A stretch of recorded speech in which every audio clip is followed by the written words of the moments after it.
اس کہانی میں وہ باتیں بتائی جائیں گی جو اکثر لوگوں کو نہیں معلوم۔ عید الاضحیٰ پہ ہم قربانی تو کرتے ہیں، لیکن ہم یہ قربانی کس وجہ سے کرتے ہیں ہم میں سے بہت کم لوگ جانتے ہیں۔ اللہ جسے پیار کرتا ہے اسے آزماتا ہے۔ ویسے ہی اللہ نے اپنے خلیل ابراہیم کو ایک رات خواب میں آواز سنائی کہ ابراہیم میری راہ میں اپنی پیاری چیز قربان کر۔ حضرت ابراہیم علیہ السلام نے خواب کے بعد جیسے ہی بیدار ہوئے سوچا کہ نبی کا خواب تو وہی کی مثال ہوتا ہے۔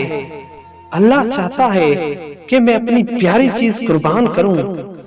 آپ کے پاس جو اونٹ موجود تھے سب راہ خدا میں قربان کرتے ہیں اور اللہ کا نام لے کر شکر کر کے آرام فرماتے ہیں۔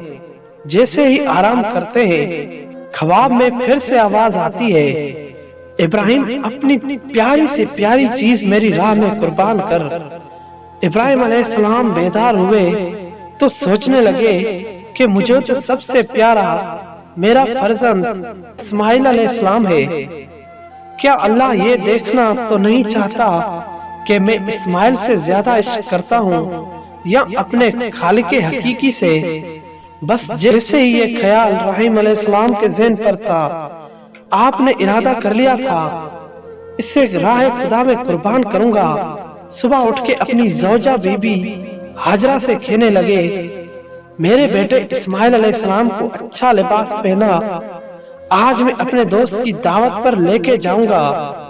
بی بی ہاجرہ خوش ہو کر بیٹے کو تیار کرنے لگی اور اللہ کے نبی ابراہیم علیہ السلام نے حضرت اسماعیل علیہ السلام کو لے کر قربان گاہ کی طرف جانے لگے۔ اتنی دیر میں شیطان آیا اور بی بی ہاجرہ سے کہنے لگا، آپ کے بیٹے کو دوست کے پاس نہیں بلکہ تمہارے بیٹے اسماعیل کو مارنے کے لیے جا رہا ہے۔ بی بی ہاجرہ نے پوچھا، میں ابراہیم کو جانتی ہوں، وہ اپنے بیٹے کو کیوں مارے گا؟ شیطان کہنے لگا، حضرت ابراہیم علیہ السلام نے اللہ کی طرف سے خواب دیکھا ہے کہ بیٹے کو قربان کرو اور وہ اللہ کے لیے تمہارا بیٹا قربان کر دے گا۔ بی بی ہاجرہ فخر سے بولی، اے شیطان تم پر اللہ کی لعنت ہو، اگر میرا بیٹا اللہ کی رضا کے لیے قربان ہو رہا ہے تو اس سے بہتر میرے لیے فخر کی کیا بات ہوگی۔ میرے ہزاروں بیٹے اللہ کے نام پر قربان۔ اس کے بعد شیطان حضرت اسماعیل علیہ السلام کے پاس آتا ہے اور کہنے لگتا ہے، تمہیں پتا ہے تمہارا والد تمہیں قربان کرنے کے لیے جا رہا ہے۔ تمہارے والد نے خواب دیکھا ہے کہ اللہ کی راہ میں اپنا بیٹا قربان کرے۔ حضرت اسماعیل فخر سے کہتے ہیں، اللہ کی راہ میں مجھے قربان ہونا پڑے اس سے بہتر میرے لیے کیا ہو سکتا ہے؟ پھر شیطان یہی سوال لے کر حضرت ابراہیم علیہ السلام کے پاس آتا ہے اور کہتا ہے، اپنا پیارا بیٹا اسماعیل کیوں قربان کر رہے ہو؟ تمہیں کیا پتا کہ تمہاری قربانی قبول ہوگی یا نہیں؟ اتنی دیر میں ابراہیم علیہ السلام پتھر اٹھاتے ہیں اور شیطان پر لعنت کر کے پتھر مارتے ہیں۔ آج بھی وہ جگہ قائم ہے جہاں لاکھوں لوگ شیطان کو پتھر مارتے ہیں۔ پھر آگے بڑھتے ہیں اور چلتے چلتے اپنے بیٹے سے کہنے لگتے ہیں، اسماعیل آج میں اللہ کی راہ میں تمہیں قربان کروں گا تاکہ یہ واضح ہو کہ میرے دل میں اسماعیل سے زیادہ اللہ کا عشق موجود ہے۔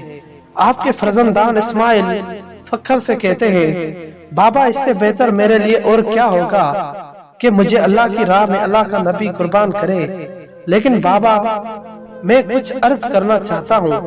آپ بوڑھے ہیں اور مجھ سے بے پناہ پیار کرتے ہیں، جب میرا گلا کٹے گا آپ دیکھ نہیں پائیں گے۔ بابا میں چاہوں گا کہ مجھے قربان کرنے سے پہلے آپ اپنی آنکھوں پر پٹی باندھ لیں اور میرے ہاتھ اور پاؤں رسی سے باندھ لیں۔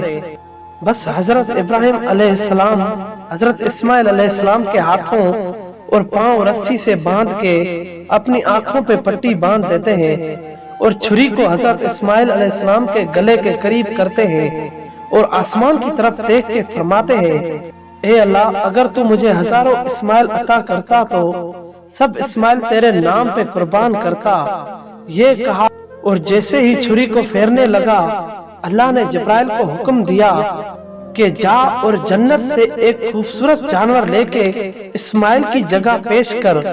حضرت ابراہیم اپنے بیان میں کامیاب ہوا اور وہاں ابراہیم علیہ السلام چھری پھیرتے پھرتے جب خون بہنے لگا، ابراہیم علیہ السلام کا شکر کرنے لگے اور جیسے ہی آنکھوں سے پٹی کو جدا کیا تو کیا دیکھیں، اسماعیل علیہ السلام صحیح و سالم ان کے ساتھ کھڑے ہیں اور قربان گاہ میں ایک جانور اللہ کی راہ میں قربان ہو چکا تھا۔ پھر آوازیں غیب آنے لگی کہ اے ابراہیم، تیرے اس عمل کو تا قیامت یاد رکھا جائے گا اور تیری اس سنت کو ایمان والے ہر سال یاد کریں گے اور اللہ کی راہ میں قربانی پیش کریں گے۔ آج بھی حضرت ابراہیم علیہ السلام کی سنت پر عمل کرتے ہوئے پوری دنیا میں اس دن کو عید الاضحیٰ کے نام سے یاد کیا جاتا ہے۔ سلام ہو اللہ کے نبی ابراہیم علیہ السلام پر، سلام ہو اللہ کے نبی اسماعیل علیہ السلام پر، سلام ہو۔